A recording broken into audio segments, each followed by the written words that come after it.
Општина Кочани во изминатите години работеше без стратегија за унапредување на културата, па се одвиваше стихијно и според произволни критериуми. Време е работите да се стават на здрава основа, а настаните и објектите од културата да го добијат вистинското место во општеството, беше речено на пресконференцијата на листата за советници од коалицијата на СДСМ, што се одржа на платото пред Центарот за култура Бели Мугри, при што беше нагласено дека современите културни текови во моментот се далеку од Кочани. Кочани е во културна апатија во која царува личниот интерес. Младинските културни иницијативи се неприфатливи за локалната власт. Културно-историските објекти пропаѓаат. Споменикот на слободата е оставен на забот на времето, неискористен. Гениалноста што му ја подари Чемерски на Кочани за локалната власт е небитна.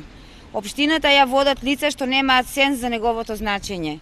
Некогашната киносала одамна чека на реконструкција. Мултикултурниот центар е во трулеш и влага. Одветениот музеј во Кочани остана само лагата. Никој не размислува за заштита на старите автентични кочански градби. Стришанскиот сокак пред очи ни се распаѓа. Локалната културна историја исчезнува како непотребна. Антова порача дека време е да се прекине со негрижата кон културното наследство, за да не се изгуби и она што преостанало.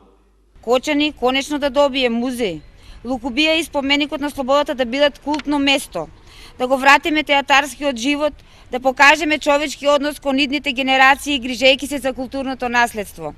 Културата мора да биде фактор на обединување на децата, младите и старите, на македонците, ромите, власите, турците и на сите жители на Кочани.